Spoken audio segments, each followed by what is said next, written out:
What's up, guys? It's three-time NFL Pro Bowler, all-decade return specialist, Josh Cribbs. I want to welcome you to the College Sports Connection podcast, where Double A, Alex, and AJ host the Mid-American Conference Best.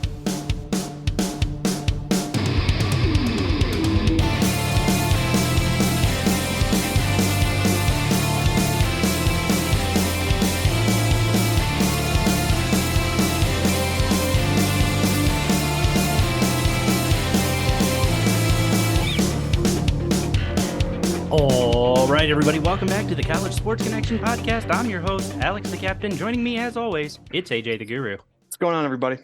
AJ, welcome back. Last week, we kind of talked a little bit of hockey. Previous weeks, we finished up football season, flipping back into football, and actually leaving the Mid-American Conference for the first time in, almost 3 years now. Who do we have on tonight? Yeah, absolutely. We're welcoming him on, a friend of the program. It's been almost over 2 years now since we've had him last on. He was the 74th pick in the 2017 draft out of Michigan by the Ravens. Now he's a Steeler. Teams, I hate saying those teams, you know that. But nevertheless, All my three boy of them. Chris Wormley, Big Worm, how you doing, man? What's going on, fellas? Yeah, it's been right around 3 years since we last chatted. I remember the last time we talked, I was still in Baltimore, but I might have just gotten traded to Pittsburgh. Mm-hmm. It was like a week or two after. Yeah, it was right around that time. Pandemic was in full swing. Yeah. I was just happy to see people's faces on a screen at that point in time during that pandemic. And lots changed in almost 3 years. And happy to be back on and talk a little ball and talk a little bit about life. Absolutely, man. Let's get into it. I know we wanted to start with college ball. Alex has a ton of questions. He wants to start there. So, Alex, you kick us off, man. I don't have a ton of questions. I just want to point out that since you've been on the show the last time, Michigan is undefeated against Ohio State. And that's something that I shared with AJ. And, he got into his whole thing. But I would like to keep having you on so that Michigan can keep that streak going. Let's keep it going for sure. Yeah, it's been a good 2 years for the Maize and Blue, and I'm super proud of the boys, how they've come together over the last couple of years. Super proud of how Jim has kind of reinvented himself over the last two seasons, and I'm looking to continue the streak of beating Ohio State. That's always fun. Ohio State had a 20-year run of honestly utter dominance, and it's good to be a Michigan fan at this time. It's good to have the rivalry what it is now. If it goes back and forth every couple of years, I'm happy with that, just because that's just how it has been for the longest. And it's just good to see that rivalry kind of refueled. It kind of sets the tone for, the Big Ten championship is usually the winner of that game. They're either going to the playoffs or to a Rose Bowl, whoever wins that game. So there's a lot riding on the game, and it's just great to see that both teams are always, the last 2 years have been playing for something meaningful. Sure. And you were on those two teams also. I was at that 13 game when you guys went for two, and Travis Powell picked it off, and then in 16 you were in those close games, like two of the most competitive ones probably in those 20 years. Yeah. And to see the things change now, and obviously I don't like being on the losing side, but it's been more entertaining to watch over the past couple of years than it was for a while. There was 64-30 at one point, 58, whatever it was. So it is kind of interesting to watch. Now, where'd you watch the playoff game at? Where did I think I just watched it. I think I was watching on my couch. I think it was New Year's Eve. Yeah. I was hoping it was the later game so I could just roll into the new year and go to bed at 12:02. But yeah, I just watched it at home. I think I was 2 weeks out of surgery at that point, so I was still on crutches. But yeah, the TCU game was a great game. I thought. Back and forth. TCU gets up by a bunch. Michigan has a lot of things go not their way, and they're still in the game at the end of the game. And I thought that Michigan, could have won it. But then you turn on the game, the next Monday, Georgia and TCU, and I don't know if Michigan would have been able to hang with those boys like TCU got absolutely destroyed. But I think the Big Ten's in a good position. I hope with the addition of USC and UCLA in the next couple of years, I think that's going to be huge. Mm-hmm. Love to see USC come to the big house or come to the shoe late in November and play a meaningful game. I think that'd be fun to watch. Sure. But I think it's going to be exciting with some conference or some teams got to take down the SEC. And I think the Big Ten is probably the closest right now. So sure. And then you talk about those schools going to the Big House or the Shoe. I can't wait to see them play in Evanston at 11 o'clock in November. Listen, I've done that before, and it's not fun. Okay, let's talk about that. Yeah, I mean it's 11 o'clock or Central Time. That's got to be rough. I mean, it's not too bad. Like Eastern and Central Time, not the craziest, but Pacific to Central Time, that's what 9 o'clock their time playing the game. Like that's crazy. If that can happen, I don't know if the scheduling would allow that. There might be some type of fairness going on with that. Like you want to make sure that teams are, even though they're coming across the country, like there's some type of parity and some fairness when it comes to that. But yeah, getting ready for a game like that in Evanston would be fun to watch those privileged weathered people out in LA try and weather. It'd be fun to watch. Sure. Conversely, I think it'll be really interesting to see, schools and fans from Michigan, Ohio State, whatever, travel out to California and fill those stadiums. Because you see UCLA all the time on TV, and it's 10 people there. Yeah. I'm excited to see Big Ten fans go and really show the West Coast, hey, this is football. We really care about this. Yeah, they're definitely going to show out, whether it's Michigan, Ohio State. Penn State probably is going to travel really well. Teams like Iowa and Wisconsin, I know will travel really well. But yeah, when you can get teams like that out to the West Coast, it's almost like a mini bowl game. They probably go out an extra day. They get to enjoy some nice weather, especially if it's later in the season. And I know a lot of the team, the Pac-12 and Big Ten for so long played in the Rose Bowl together. So I know that there's some familiarity and some history with a lot of teams. But being a part of the Big Ten is going to be something really special and fun to watch, just to see how it plays out. If is there going to be one mega conference, in the next 10 years, or is it going to be Big Ten, SEC, and ACC? We're going to see what's going to happen with the Big 12. We're going to see what's happening with the rest of the Pac-12 that is kind of getting left behind at the moment. But it's going to be interesting to watch. Yeah, and you talk about the excitement in the Big Ten too. I mean, Matt Rule coming to Nebraska. I mean, that's going to be huge. I mean, I think he'll put Nebraska on the map quickly. It'll be like him, Luke Fickell. Those guys will be in contention right away. I was going to say Luke Fickell at Wisconsin's going to be big too. Yeah, and the West needs that too. The Big Ten West needs something right now. Yeah, we got a lot of guys that TJ Watt and Isaiah Loudermilk who played at Wisconsin. Got Carlos Davis who played in Nebraska. And a lot of the guys that there's a lot of Big Ten guys on the Steelers, and we're always talking crap about the West. We're like, it's either going to be Ohio State or Michigan or Penn State, and whoever plays in that Big Ten championship, that's who it's going to be. There's not really a competition. There hasn't really been the last 2 years with Iowa, 2 years ago with Michigan, and then Michigan playing Purdue. They've been Michigan's one-handedly. We're going to see what's going to happen when UCLA and USC come over. Are they going to be part of the West? Or are we going to get a realignment of these two divisions within the conference? Because if not, it's looking like it'll just be USC taking over the West, unless Fickell, which I know he's a great coach and he's had a great track record. I hope he can bring Wisconsin back because they've been they have the big old line, the power running game. And yeah, Nebraska, in the 90s when we were growing up, those teams, they were winning national championships left and right. And I think maybe the first year they were in the Big Ten, they were somewhat competitive. Yeah, but they won it. They played Wisconsin. I think they won the division. Yeah. Yeah, I know they played in the Big Ten championship at one point, but ever since then they haven't. They've been 3-9, 4-8. It's like, when are we going to see Nebraska be what they used to be? And I think Matt Rule hopefully can bring it back, because it's as a college football fan, it's fun to watch teams like Nebraska kind of figure their way and get back to where they were. Sure. Yeah, he was on. Matt Rule was on Bussin' with the Boys last week, and a really cool interview. And the dude, he seems like he'll be very well accepted and very well liked in that locker room, just this energy and this, just from what it sounded like. And of course he was with Taylor Lewan and that was the other guy, Will Compton. Yeah, Will Compton, who's a Nebraska guy. So they loved it. So it's gonna be fun. I think it's hard to believe, we're already a Super Bowl season already. It doesn't seem long ago. Like Alex and I were at Media Day in Cleveland for the Mid-American Conference, and now we're now today's National Signing Day already. No doubt. Yeah, it's crazy to see. Toledo won the MAC this year, which was great. Love seeing the hometown team win it.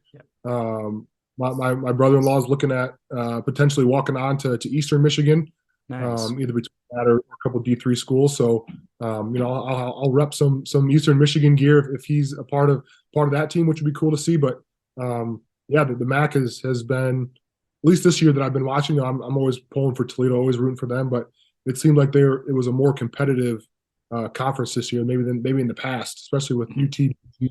Toledo winning the MAC with their record might have been like 8-4 at the time, 7-5 when they played in the title game. Yeah, which is crazy to see. So just that competitiveness is always fun to watch. Even though I didn't play in the MAC and didn't play too many MAC teams, always got a special place in my heart for those guys.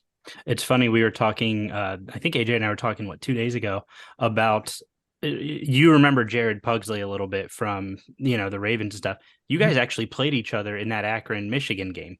Yeah, he brings it up every once. Like when we were together with the Ravens, he brought it up once or twice. He was like, "Man, we should have beat you guys." And I'm like, "That's what you guys should have," because I don't know what was going on that day. It was that would have been a sad day in Michigan football if they would have pulled that win off, because it was coming down to the end. They were driving. I think it was 28-24, the end of the game. Mm-hmm. It was the end of the score, or the score at the end of the game. Yeah, they needed the touchdown to win. Yeah. Driving, and I think Brennan Byer might have made like a QB hit or something like that on 4th down. But it really shouldn't have been that close. But they made it a good game. And yeah, Pugs was always joking about that moment. Because I was at the Toledo Michigan game when Toledo beat Michigan. I watched the Appalachian State game on TV as a Michigan fan growing up, so I know the pains of that. I've had some big games as well on my side. The Michigan State punt fumble, the JT was short Ohio State game. So I've been in those big games. Thankfully, I've never lost to a mid-conference team or a MAC team. Not to say that the MAC isn't a competitive league, but when you talk about Michigan, Ohio State, like there's it's when they beat teams like that, it's not a good look. No. It was interesting too. I was talking to my wife earlier, and she asked me when the last time I saw you in person was, and I was like, I had to think back, and it was at IU game down in Bloomington. Yeah, and crazy game too. Yeah, and it was funny because the guy that was blocking you, I played against in high school, Jason Spriggs. Spriggs, okay, yep. And this dude put me on my ass every play, because he was a large human being. Yeah, and he played tackle and tight end in high school. And he was just a man amongst boys. But yeah, that was the last time I saw him. Like, that was 2016, probably. Maybe 2015. I think that was my 4th year. That was 2015. Yeah, it's been a long time, man. But so having Zoom and meetings like this is always because we can stay in touch, kind of be face to face. But yeah, man, it's been a while. I know you were. We were trying to get together at one point, making a little barbecue. You got the connection. Yeah.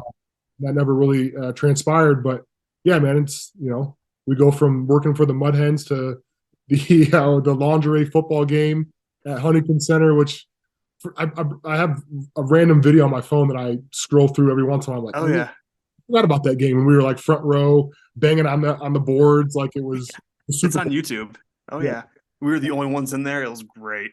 Yeah. So yeah, I still bring that up from time to time too. I think I still have yes, you do. Yes, you do. Yeah. It was a blast. Most outrageous sporting event I've probably been at, just because. Yeah, hands down. And I don't know what brought it on. I think we were all just bored that weekend. The Hens were on the road. And like, let's just go do something fun. And we did something, that's for sure. But let's talk about that. Let's move on. You brought up Stephon Tuitt. A lot of change in the Steelers locker room this year. Big Ben retires. Joe Hayden retires. I knew for a while Stephon would be, moving on eventually. Let's talk about that, man. That was a different year in the Steelers locker room.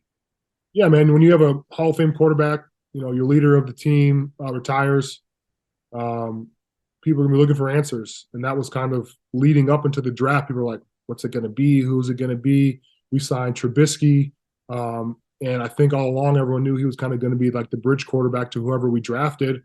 And it just so happened to be Kenny Pickett, who, Pitt football and the Steelers football, we share a facility. We're not together, but we share the same building, and practice fields are all in the same fields. So, it was a smooth transition for him, at least. He gets to stay in Pittsburgh. But early on, you could see that Kenny Pickett was going to be something special. And I think it took 4 or 5 games for him to get in and show what he can do. In every game, he performed better and better. He progressed. you could see him getting more comfortable with not only the playbook, but just taking command of the team. He's 23 years old, 22 years old, and has to be the leader of one of the most storied franchises in football. So it was cool to see him, continue to progress. I think we finished 7-2 the last 9 games of the year, and just fell short of the playoffs. But a lot of moving parts this year, a lot of new faces. But it was nice to have guys like Cam Hayward, who has been there for 12 years now, who's the leader of the team, hands down. To have his guidance and to have him be able to not allow us to crash and burn when we were 2-6. We picked the pieces up for the most part and made something out of the season. Went 9-8, but I know the guys are looking to make the playoffs next year, and with Kenny being a year older, a lot of the rookies that had a big part this year being a year older, I know that they're itching to continue to improve. Yeah, absolutely. And I think what was interesting, just kind of watching the Steelers, obviously we all have our different fandoms or whatever, but I think what was interesting is watching them. You talk about that second half kind of switch and just everything starting to click. How does that momentum carry over into the next year? I mean, we see it all the time. Super Bowl teams who, the Rams this year, for instance, just fell apart after having this beautiful season. How do you transition that and carry that momentum into the next year? I think it really starts with the offseason, how guys approach it on their own until we come back together in April. And then once that starts with OTAs and minicamp, really honing in on what we did well, what we did wrong during the season, and kind of trying to critique it. You're not going to critique it and be 100%, obviously, through those involuntary periods, but just getting a nice, step off or building block from where we left off in the season to this period of workouts and OTAs into camp, I think is going to be huge.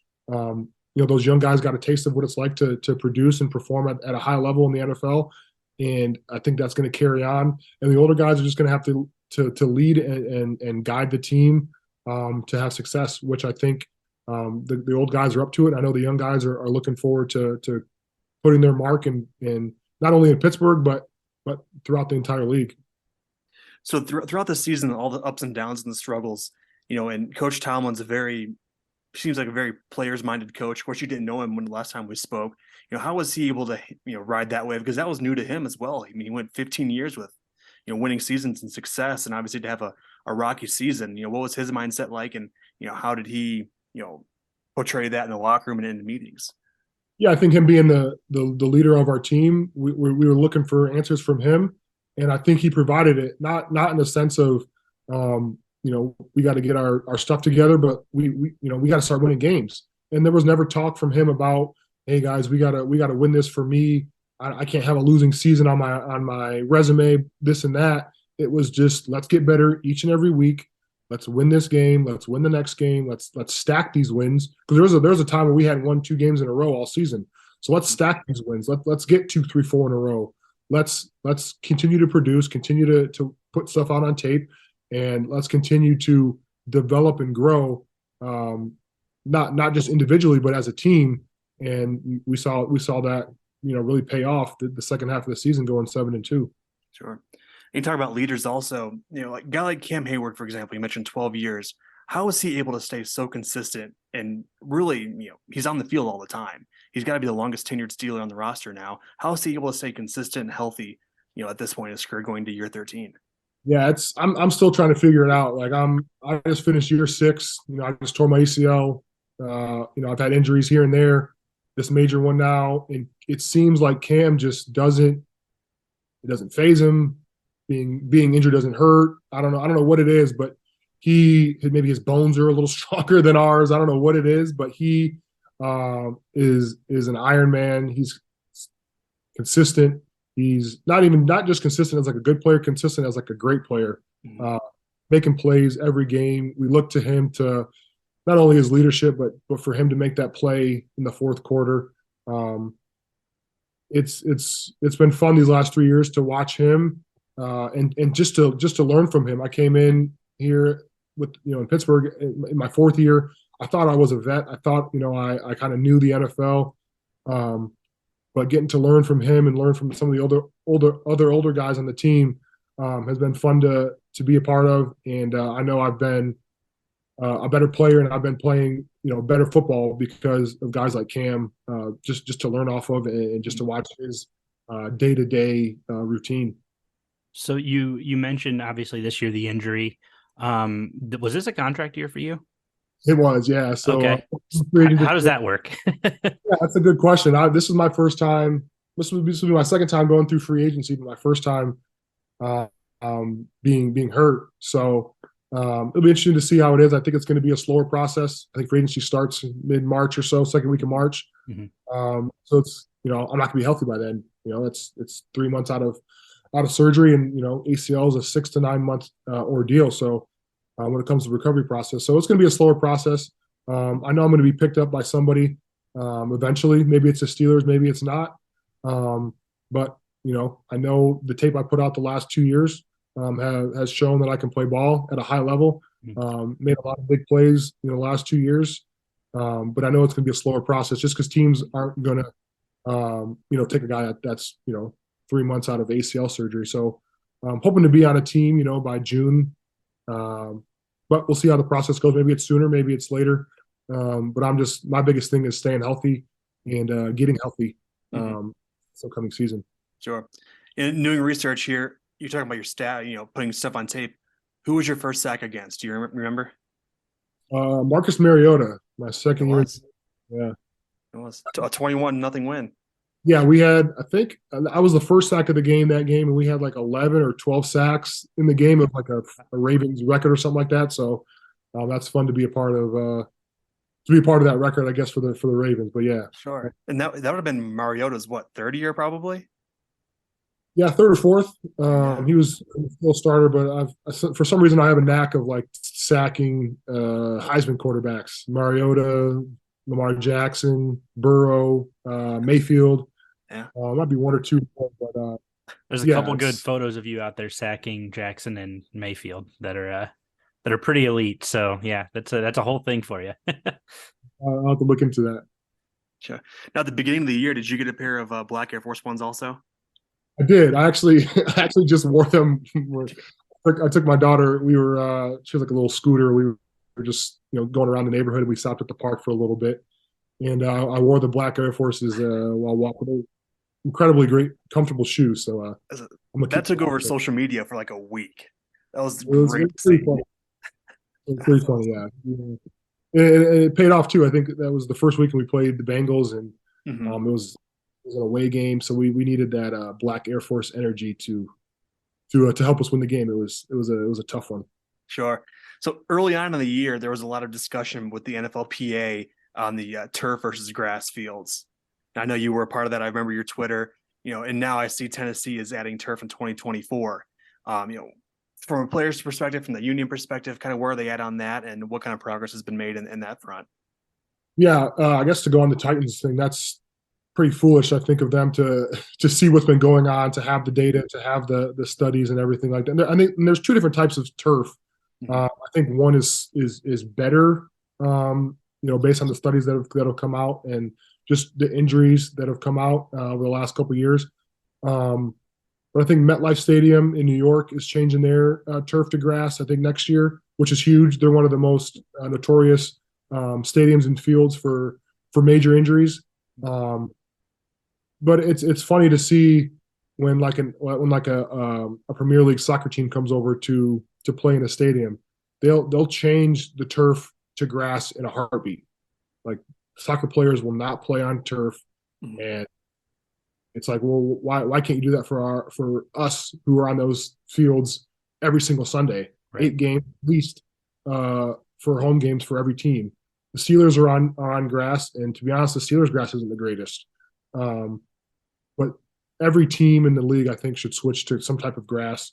I think turf is so outdated when it comes to what it's used for, how it's used for, and this is a multi-billion-dollar company, billion-dollar league that you can maintain grass and you can maintain a field.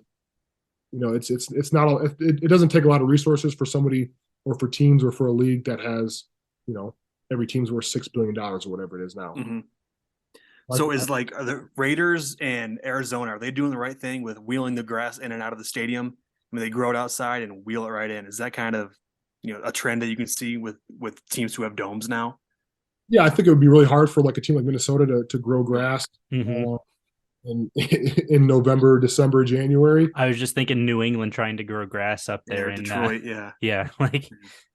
But I mean, I know the Steelers field is heated. So like when it snows, it melts hopefully super faster than normal. But like I said, it's a $1 billion industry, a multi-billion-dollar company. Every team is worth X amount of billions of dollars. They can find a way to do it. It just takes a little effort, and maybe there's something that changes in the next couple of years, which I would love to see because the science is there, the studies are there. That grass is a better playing surface for NFL football players. Mm-hmm. No, that makes sense. I think you guys have the right head too. It was JT Treader. I mean, he seems like he's not on it pretty well. His social media, just from reading that, and him as a former Brown, he seems like he's pretty ahead of the game when it comes to that kind of stuff.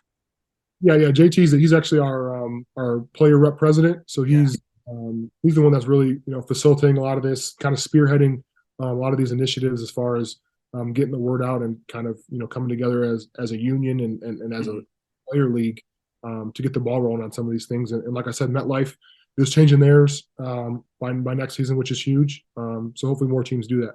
Sure, especially MetLife too, which is a place that holds so many things outside of football. I mean, WrestleManias, concerts, soccer. That has to be one of the busiest stadiums outside of Dallas in the country. Yeah. So, like I said, teams can afford it, and if we talk about player safety so much, obviously the concussions are a big deal.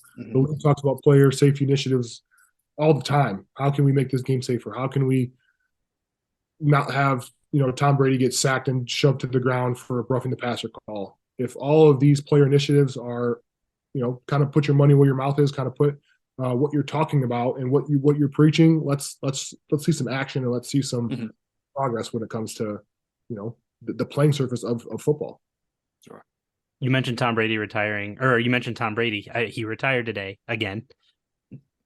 Give or take 40 days, is he coming back, or do you think he's done?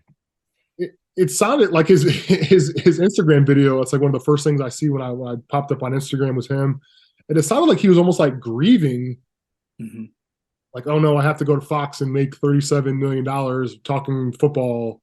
But I don't know. Someone told me that he retired the same day, he did, like February 1st of last year too. So I don't know if it was like a joke or what it was or what his angle is on that. But I wouldn't be surprised if he comes back. He did it once before.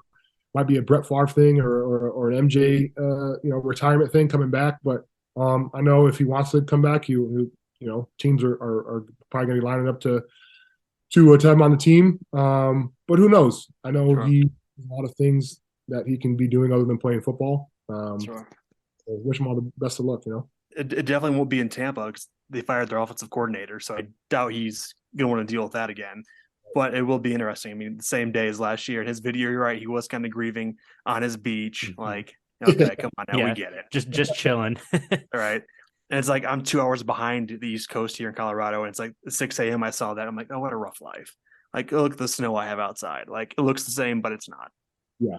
Well, I want to move on here a little bit more. I'm rocking your Chris Wormley Youth Football Camp gear here, which I've told you this before. If I had a Mount Rushmore of clothes that I wear, this is probably on it. I wear it weekly.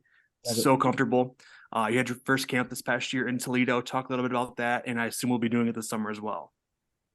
Yeah. So it was my first football camp back at my high school, Toledo Whitmer. And it was a free camp I think we had around 150 kids. But just wanted to give back to the community that gave me so much growing up. Not only myself, but my wife went to high school with me. She went through the district. My brother and sister, a lot of my cousins, a lot of my aunts and uncles, and my mom went to my high school. My brother-in-law's there right now. He's a senior. So it wasn't just for me; it was for my family. Really showing appreciation for everything that the district has done for me, and just to give back, just to see the smile on those kids' faces. I out there for a couple hours playing ball, learning about football. It meant everything to me, and I want to continue to do it. And I'm looking forward to doing it this year as well. So, Perfect. go ahead, AJ. Oh, no, Fran. I was just gonna say, so when kind of putting together a camp like that, I'm sure Whitmer's like, yeah, please, whatever you want, it's yours. What are the logistics of putting something like that together? I mean, is it pretty much you make a call or your agent makes a call? How does that work? Yeah, I reached out to the athletic director at my high school, and he was like, "Yeah, whatever you need, we're more than we're more than happy to help." So we had a couple meetings. They blocked off a time during a Saturday in June for the fields. They usually before COVID they had like a youth camp, so we kind of used the script from that. The head coach was my receivers coach in high school at Whitmer. A lot of the coaches I played high school ball with. Our running back is the running backs coach now, so I knew a lot of the coaches. So they were all for helping out, volunteering. The high schoolers volunteered and were kind of like the team kind of what did we call them back in the Mud Hens when we used to take around the mascots? Oh, What was that called? Handlers. Yeah. Were the handlers for like the little kids, making sure they weren't running around losing their minds. So it was unbelievable help. We got donations for lunch, donations for bags and stuff like that from Dick's. Marco's Pizza donated all the food. It was a great community event that was awesome to see. So much love and support that I knew people supported me. I knew people watched me and rooted for me, but to see it in action and to see them give back their time meant everything to me. It was a really cool experience. Mm-hmm. You mentioned Marco's, and I was like, I'm Marco's out still to this day. Really? Oh my gosh! I mean, the nights of working the overnight camp, they would always feed us, and I was like, okay, we're good now. Like I think there may be like one in Colorado, and I passed it a couple weeks ago. I'm like, all right, we're good. We'll move on from this. In Ann Arbor, they have like Jets Pizza. Do you know what Jets Pizza is? Oh yeah, I love Jets. Yeah, they have Jets Pizza and a Marco's Pizza like across the street. And a couple times I'll go and get like the Detroit style Jets Pizza, and then go across the street to get the Marco's cheesy bread. Because I think Marco's has the best cheesy bread. But yeah, Marco's has a special place in my heart just because of the cheesy bread. Just the cheesy bread, right? We're limited on time here. I know you got to get running, but I do have one more question for you here. My mother-in-law was born and raised in Pittsburgh, a huge Steelers fan. She wanted me to ask you who your favorite Steeler of all time is. Oh, Troy Polamalu. Polamalu, okay. I grew up a Steeler fan, actually. Right. And he was the first jersey I bought. Maybe my parents bought it for me. I don't know what it was. I don't think a 10-year-old or a 8-year-old could afford a $100 jersey back then. But I wore 43 at Michigan because of him. Wore 43 growing up, like Pee Wee football, because of him. And I never played safety a day in my life. I never had long hair except for 1 year in college, and it was. So you had a fro. You had a fro at one point, and it was nothing like Polamalu's long curly locks. So yeah, he was just just the way he played the game, flew around. I admired it, and yeah, he's my favorite player. Sure, and he looks like he could probably still play too. Yeah, I think you give him maybe 10, 15 snaps. I think he would do just fine. Now, have you ever met him? One time he was in the building. We played the Hall of Fame game 2 years ago because he was getting inducted in Canton, and he was in town. I think maybe some like type of ceremony or something like that before the game. And I just introduced myself because I knew this maybe my only chance to. Sure. I feel like a little kid, Sure. My 10-year-old self was very excited. Right, because hers was John Stallworth, because her sister babysat for his kids way back in the day. So now, when you met him, was that like the first time you've actually ever fangirled? I don't know if I'm gonna call it fangirl. I would call it maybe starstruck. Brady came and was an honorary captain my last year at Michigan when I was a captain, and I got to talk to him before the game, just kind of one-on-one, and like I felt like I was just babbling, not really making like sentences come out. We've all been there. It's fine. I walked away and I'm like, what the hell was that? Like, what am I talking about? Like, I don't know what was going through his mind when I was talking, but that was probably the first time that at least I think of where I was like just kind of babbling on about nonsense. So That's awesome. That's awesome. Alex, you have anything else? No, man, I've got nothing else on my end. Chris, thank you so much for joining us. We really appreciate it. Obviously, I know you said you got limited time, but did you have anything else you wanted to throw out there for the fans, for people listening back home? no, I just appreciate you guys thinking of me and having me on, and let's make it a little sooner than 3 years next time I come on. Well, come on, visit me sometime, man. Yeah, man. Maybe I'll be out in Denver. Maybe the Broncos will want an old crusty former Wolverine, and we'll make it happen. I don't know if they can afford you now. We'll see. All right. But yeah, I mean, I'm literally an hour south of Denver, so yeah, very cool. Come on out, man. We'll make a weekend of it. Yeah, and I've been watching you guys. I follow you guys on Twitter, and it's been fun to watch you guys to progress and just the success you guys have had over the last couple of years. I know you guys put in a lot of work, and it's been fun to watch. We appreciate it. That's cool. It's fun on our end too. That's the big part. It's unreal almost sometimes what we kind of get. So well, yep. You're in the podcast game too, aren't you? Yeah, we have a show I've been doing the last 2 years with these guys out of Pittsburgh that just love Pittsburgh ball and started last year every Tuesday, the Chris Wormley and Friends show. If I'm back in Pittsburgh, it'll be season 3 of that. But if not, you guys can check it out. I think it's on YouTube. You can just type that in, Chris Wormley and Friends show, and it should come up. But yeah, it's been a lot of fun talking ball, and just kind of getting into the media game has been kind of cool too. Sure. Big Worm, we appreciate it, man. I know this won't be the last time, but we'll be in touch. Yep, anytime, boys. Thanks. Cool. All right. See you, bud.